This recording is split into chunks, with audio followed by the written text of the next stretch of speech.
내가 사랑하는 사람이 사랑을 받을 만한가? 내가 사랑할 만한 가치가 있나? 그래, 이 사랑을 주어서 어떤 결과가 오나? 어떤 보상이 있나? 어떤 대가가 주어질 것인가? 이런 생각을 하면 사랑이 아닙니다. 사랑은 아무 보상도 바라지 않을 뿐만 아니라 그 다음에 어떻게 되느냐 하는 가치 판단도 있을 수 없습니다. 무조건 사랑해야 사랑입니다. 또한 사랑받는 사람의 입장에서 보면 내가 이 사랑을 받을 만한 가치가 있나? 이 사랑을 받아서 내가 보답할 수 있나? 또한 저분의 뜻에 따라 어떤 수준의 인격을 갖출 수 있겠는가? 내가 사랑받을 만한 존재가 되나? 그 존재적 가치를 평가하면 그건 사랑이 아닙니다. 사랑은 수용입니다. 무조건적 수용입니다. 무조건적으로 사랑하고 무조건적으로 받아들여야 됩니다. 우리가 무조건적으로 사랑한다는 데까지는 종종 생각을 합니다만은 내가 무조건적으로 받아들여야 한다는 바로 이 점에서 전혀 생각 못하고 있습니다. 내가 사랑을 받을 만한 존재입니까? 또 그 사랑을 내가 정말 열매 맺었습니까? 사랑의 보답이 있었습니까? 여러분, 사랑은 그런 것입니다. 깊이 생각해야 합니다. 좀 우스운 얘기입니다만은 1978년입니다. 제가 이화대학 강당에 가서 총장의 특별 부탁으로 배우자 선택에 대하여 라고 하는 제목으로 앞으로 시집갈 사람들을 위해서 특별 강연해달라고 그래서 대강당에 수천 명의 학생을 모아놓고 2시간 동안 그 예쁜 여학생들 앞에서 강연을 했습니다. 강연의 주제는 간단합니다. 어떤 사람하고 결혼해야 되나? 어떤 사람하고 배우자가 돼야 되나? 뭐 이런 겁니다. 근데 마침 제가 미국에 있을 때 한가한 시간에 로스앤젤레스 도서관에서 책 한 권을 읽은 일이 있었습니다. 그 책이 너무 재미있는 책이에요. 세상에서 가장 아름다운 여자. 세상에서 가장 아름다운 여자. 그 제목이 너무 좋아서 한나절 그 책을 다 읽었어요. 그것이 아주 머릿속에 늘 남아있어요. 그때나 지금이나 여자를 판단하는 기준은 여기에 있습니다. 가장 아름다운 여자가 누구냐? 첫째는 깨끗한 여자. 여러분, 아무리 예쁘다고 하더라도 세수하지 아니한 얼굴을 예쁘다고 할 사람은 없잖아요. 단정하고 깨끗해야 한다. 무조건 단정하고 깨끗한 것이 그것이 중요하다. 몸도 마음도 깨끗해야 한다. 두 번째가 뭐냐면 리셉티비티입니다. 수용성입니다. 그게 아주 중요하다. 수용적 자세, 듣는 수용적 자세, 사람을 영접하는 수용적 자세, 인간관계에서 항상 받아들이는 자세가 좋아야. 그런가 하면 세 번째가 호스피탈리티, 영접하는 것, 접대하는 것, 차를 대접하고 음식을 대접하고 음식을 만들고 이런 호스피탈리티를 즐기는 사람. 가족을 위해서 음식을 만드는 거 노동으로 생각하는 사람은 가정을 가질 자격이 없습니다. 그 자녀들을 위해서 음식을 만들고 남편을 위해서 혹은 식구를 위해서 음식을 만들 때 그 자체가 즐거워야 돼요. 그 자체가 마냥 즐거워야 돼요. 이 부엌 생활이 즐거워야 그 아름다운 여자지. 차를 끓이면서 어쩌다가 이 팔자가 됐나? 난 왜 이런 일을 해야 되나? 이렇게 생각하는 사람은 아름다운 여자가 아니다. 뭐 그런 얘기입니다. 이런 게 책 한 권입니다. 그런데 이런 얘기를 강의를 하고 났더니 앞에 앉은 여학생 하나가 질문을 한다고. 교수님 하고 손을 들어요. 말하라고 했더니 이 여학생이 아주 예쁜 여학생인데 딱 서더니 하는 말이 맹랑한 질문을 하더라고요. 만일에 교수님이 지금 총각이라면 어떤 여자와 결혼하겠습니까? 이렇게 물어보는 거야. 그래서 내가 한참 웃다가 그 정말 질문은 아주 참 구체적으로 해서 고맙다고 대답해 놓고 한마디 했습니다. 내가 좋아하는 여자는 그래서 예쁜 여자는 아니야. 나는 아무리 생각해도 밝은 데서 내 마누라 얼굴 볼 것 같지 않으니까 새벽에 나갔다 밤에 돌아오니까 뭐 얼굴은 상관없어. 그런데 딱 한 가지 있다. 리셉티비티가 좋은 여자라. 그랬더니 요 학생이 또 물어봐요. 리셉티비티가 뭡니까? 그럴 줄 알았다. 일부러 내가 영어를 썼습니다. 심리학적 용어를 썼습니다. 리셉티비티, 수용성이다. 뭐 예를 들면 내가 무슨 말을 한다고 하자. 그러면 자세히 듣다가 그렇습니다. 나도 그런 생각합니다. 어쩌면 나 생각하고 같습니다. 이런 여자 말이다. 반대로 말하면 내가 무슨 말을 하면은 말도 안 돼. 미쳤냐? 이런 여자하고 어떻게 사냐? 이건 아름다움이 아니다. 이제 그런 얘기를 했습니다.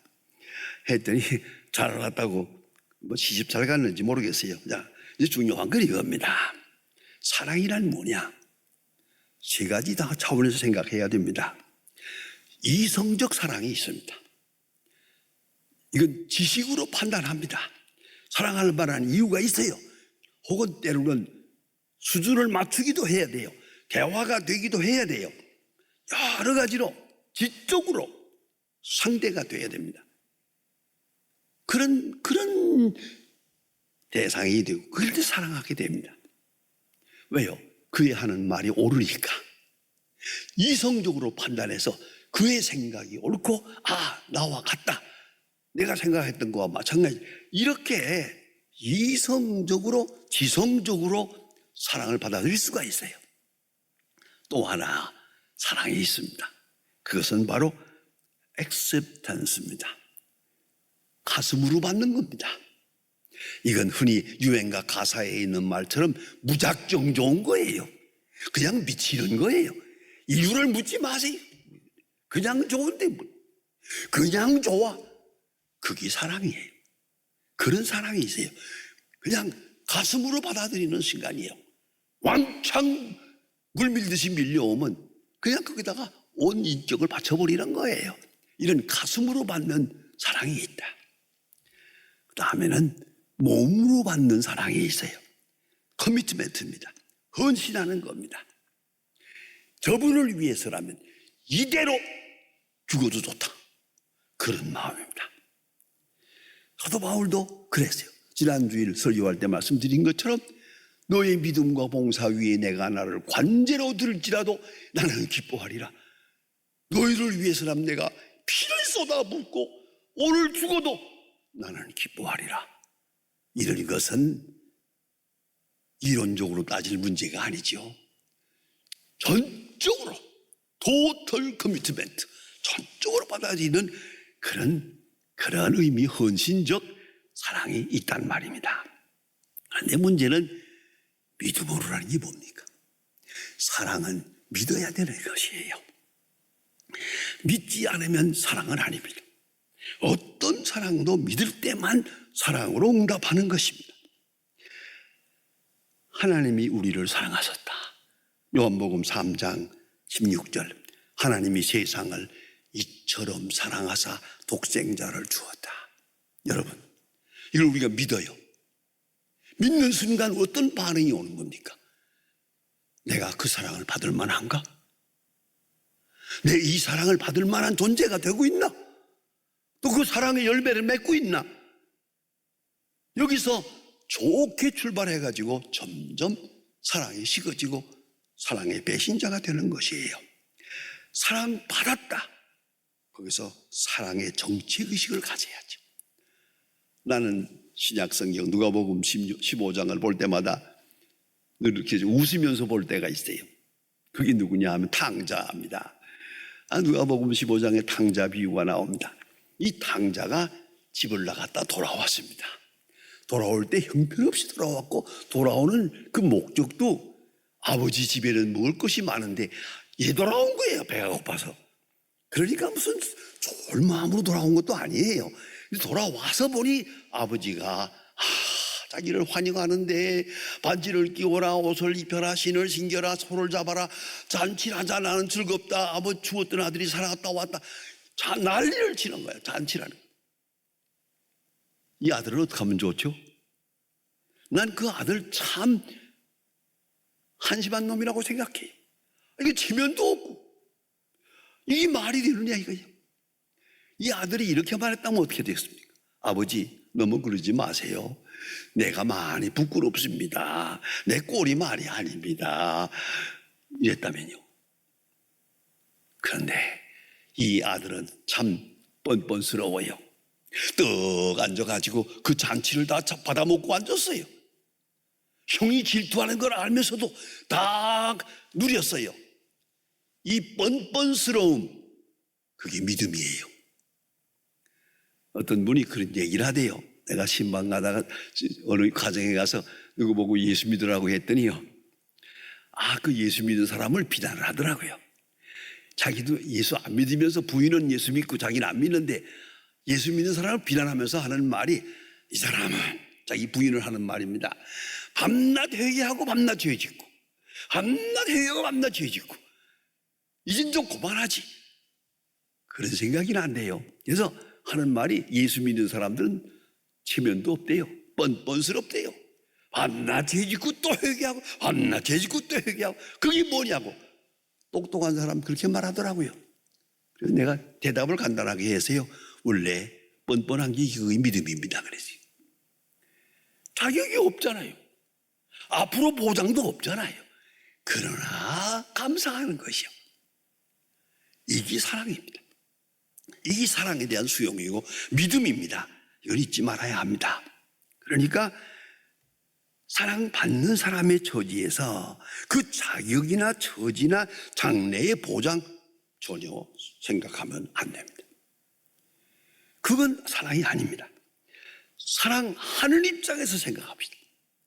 사랑하는 입장에서 이 사람이 어떻게 될 것인가, 사랑할 만한 자격이 있나, 그 다음에 이 사람이 사랑의 열매가 있을 것인가, 경건하게 살 것인가, 또 보답을 할 것인가 생각하면 세상에 사랑할 만한 사람이 어디 있습니까? 사랑할 때는 무조건 그 장래가 어떻고 보상이 어떻고 전혀 생각하지 말고 사랑해야 합니다.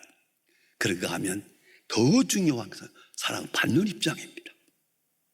내가 이 사랑을 받을 만한가?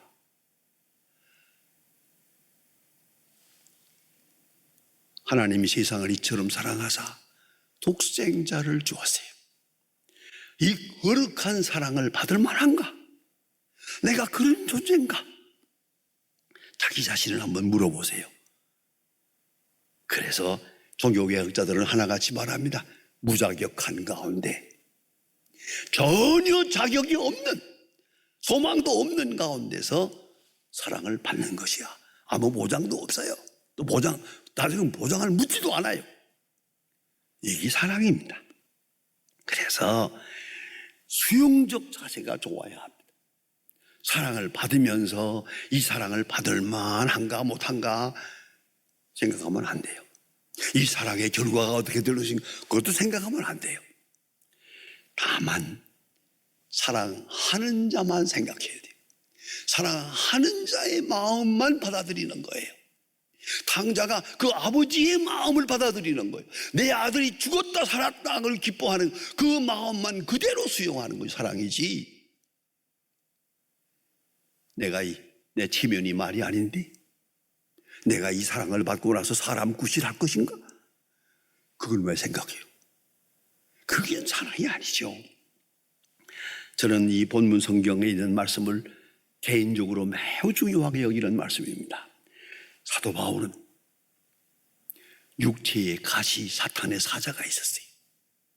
그것이 무엇인지 알 수 없지만 제가 개인적으로 연구해서 아는 대로는 간질병이에요. 그런 간질병 때문에 종종 쓰러졌어요. 전 고맙게도 중학교 2학년 3학년 때 간질병 환자하고 짝을 했어요. 얘가 밤낮 쓰러지는 걸 보았어요. 내가 예수 믿는다고 해서 간질병 환자하고 앉으라고 그래서 내가 같이 집에 데리고 가서 놀고 그 집에 가도 가고 밤낮 쓰러질 때마다 내가 돌보았어요. 별거 아니에요. 한 15분 있다 일어나요. 그런데 쓰러질 때는 것이 없죠. 소리 지르고 그냥 거품을 물고 그렇죠. 하지만 늘 보니까 별거 아니더라고요. 간질병 환자하고 지내보았습니다. 여러분, 그래서 내가 이 본문을 중요하게 여깁니다. 사도 바울이 말합니다. 내가 너희 가운데 있을 때 너의 믿음을 시험할 만한 것이 내 육체에 있으되 내 육체에 있으되 너희가 나를 없이 여기지 아니하고 그리스도와 같이 영접했느니라. 귀한 말씀입니다. 그런데 오늘 본 말씀에 특별한 구절이 하나 있습니다. 육체의 약함으로 복음을 전했다. 이거는 정말 바울에게 물어봐야지 알 수 없는 특별한 의미의 말씀입니다. 육체가 약함에도 불구하고 라는 말이 아닙니다. 헬라 원문대로 보면 육체의 약함으로 복음을 전했다. 고린도 후서에 잠깐 그런 말씀이 있습니다. 내가 복음을 전하지 아니하면 화가 있으리라, 저주를 받을 것이다. 그런 사도 바울의 전도 의식이 있습니다. 그러나 육체의 약함으로 약하기 때문에 복음을 전했다. 그거는 상당히 참 비겁하기도 하고 초라하기도 하고 자기를 비하하기 쉬운 말이죠. 내가 건강하면 밖으로 나갈 사람이요. 병들기 때문에 경건하거든요. 내가 일이 잘 되면 세상으로 나갈 사람이야. 그러나 병들기 때문에 나는 겸손하게 복음을 전했다. 그런 의미란 말이에요. 육체의 약함으로 아마도 간질병은 갈라디아서에 있는 말씀대로 너희 가운데 있을 때에 너의 믿음을 시험할 만한 것이 내 육체에 있으되 나를 없이 여기지 아니하고 그리스도와 같이 영접했느니라. 감사하고 있습니다. 그 장면을 드라마틱하게 한번 생각해 보세요.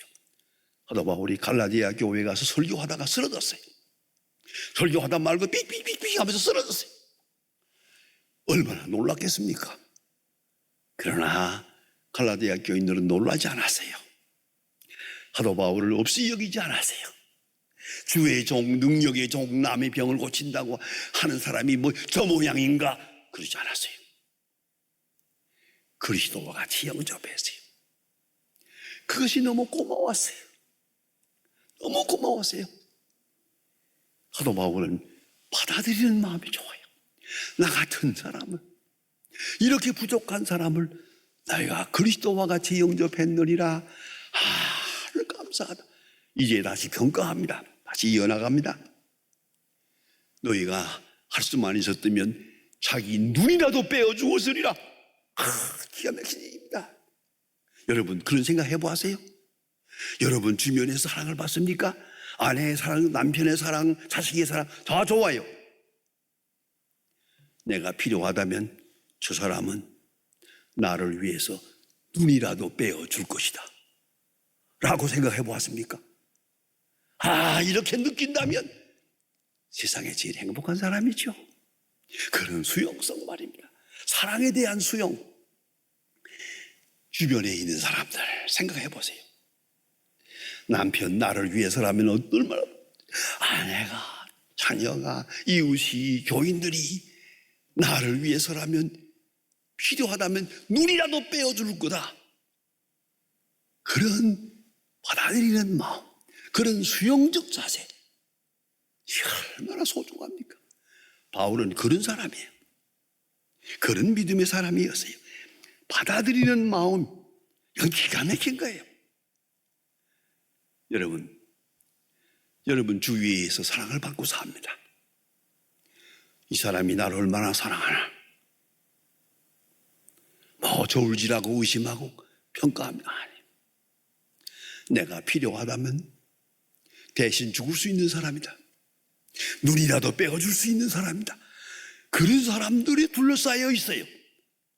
얼마나 행복한 사람입니까? 그게 바로 믿음, 신앙생활이에요. 주님께서 우리를 위하여 십자가를 졌습니다. 사도 바울은 그의 윤리 중에서 계속 말합니다. 그리스도께서 위하여 죽으신 형제, 그리스도께서 위하여 죽으신 형제를 식물로 망하게 하지 마라. 사람을 평가할 때 그의 장래가 어떻고 뭐 소망이 어떻고 가치가 있냐 없냐 아니에요.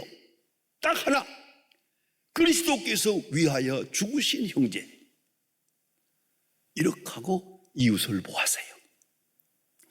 오늘 사도 바울의 이 귀한 마음 생각해 보십니다. 너희가 나를 위해서라면 눈이라도 빼어주으리라. 그런 사랑하는 사람 속에 둘러싸여 있어요. 그런 사랑 속에 둘러싸여서 자기를 평가하고 있어요. 이것이 신앙입니다. 저는 얼마 전에 우리 교회에 나오시는 집사님 한 분 세상을 떠나는데, 얼마 전에 한 2년 전에 그 회사에서, 참 회사가 어려운데도 불구하고 4천억이라는 돈을 풀어서 그 직원들에게 다 나눠준 일이 한 번 있었어요. 신문에도 크게 났죠. 그 신문을 보고 알고 우리 예배 마치고 나갈 때 저 앞에서 제가 그 임 회장 손을 딱 붙들고, 어떻게 그런 마음을 가졌어?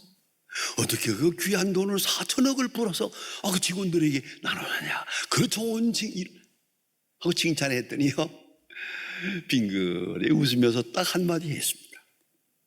고마웠어. 나는 편히 잠을 잡니다마는 저 사람들 밤 잠도 못 자고 연구합니다. 연구실에서 밤을 새웁니다. 뭐 수고하는 것이 고마워서 뭘 어떻게 좀 도와주고 싶었지만 형편이 좋지 못했는데 마침 돈이 좀 생겨서 내가 그들을 위해서 4천억을 줬지만 고마워서. 이게 얼마나 귀한 마음입니까? 여러분 병원에 가 계십니까? 그 간호원들 위해서 수고하는 것, 고마워서. 의사들이 피를 묻혀가며 수고하는 것, 고마워서. 항상 고마워. 사실 그 고마워, 그런 마음 자체가 행복한 거예요. 예. 이것이 바로 이 수용성이. 사랑에 대한 반역이 있습니다. 누가 사랑하느냐, 왜 사랑하느냐 묻지 마세요. 그건 사랑이 아닙니다. 자격이 있냐 없냐, 이 사랑의 결과가 어떻게, 그것도 묻지 마세요. 그건 사랑이 아닙니다. 이 사랑에 소망이 있나, 장래성이 있는가, 그것도 묻지 마세요. 절망은 사랑에 대한 배신입니다. 그저 받아들이는 거예요. 가슴을 열고 그대로 받아들이죠. 하나님의 사랑 무엇이라고. 주변에도 사도 바울처럼, 주변에는 내가 혹 실수를 하더라도 나를 그리스도와 같이 영접하는 사람들이고, 내가 필요하다면 눈이라도 빼어줄 사람들이 여기에 있다. 그런 사랑 속에 내가 앉아있는 거예요. 이 그리스도인의 정체의식입니다.